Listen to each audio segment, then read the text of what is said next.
Aujourd'hui, la voiture est notre principal moyen de déplacement avec plus d'un milliard de voitures dans le monde. Et ça cause une problématique assez grosse pour les hommes. La Terre fait un peu la gueule avec les gaz à effet de serre que rejette nos trajets quotidiens ou encore le rejet de particules fines, mauvais pour l'environnement et pour la santé. Pour le petit exemple, en France, le trafic routier est responsable de 15% de la pollution atmosphérique. Que ce soit diesel ou essence, la pollution reste importante même si les technologies des moteurs ont beaucoup évolué. Et c'est là qu'intervient la voiture zéro émission, ou plus communément appelée la voiture électrique. Mais zéro émission? Sérieusement? Non. Vous saviez que l'érosion des routes, que vos pneus et vos freins émettaient des particules? Et si je vous disais que ça représente environ 46,5% d'émissions de particules fines en France, avec 15 000 tonnes de PM10, produites rien qu'en 2016? Et c'est quoi les PM10, me direz-vous? Les PM10 sont des particules en suspension dans l'air dont le diamètre est inférieur à 10 micromètres. Et pour se donner une meilleure idée, le diamètre moyen des cheveux fins est d'environ 70 micromètres. Mais cela est vrai pour les voitures électriques et pour les voitures diesel ou essence. Donc en théorie, la voiture électrique est plus écologique parce qu'elle ne rejette pas du CO2 quand elle roule. Enfin, pas directement. Parce que si vous ne le saviez pas, notre petite batterie de voiture électrique nécessite des métaux rares pour fonctionner comme le lithium ou encore le cobalt.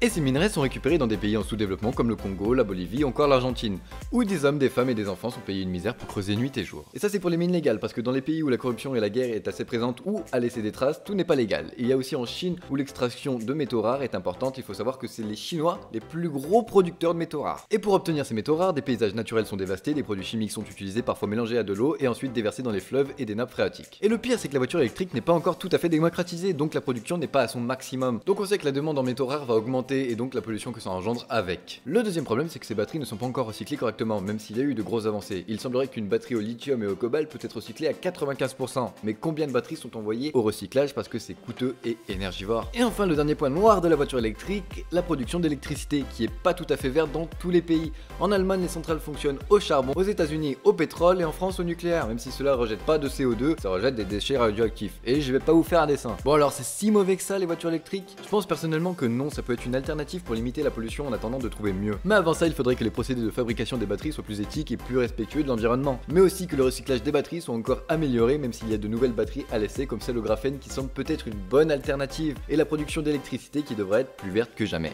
N'hésitez pas à me dire dans les commentaires ce que vous pensez des voitures électriques, commentez, partagez, likez, ça me fera toujours plaisir. On se dit à la prochaine. Allez, ciao!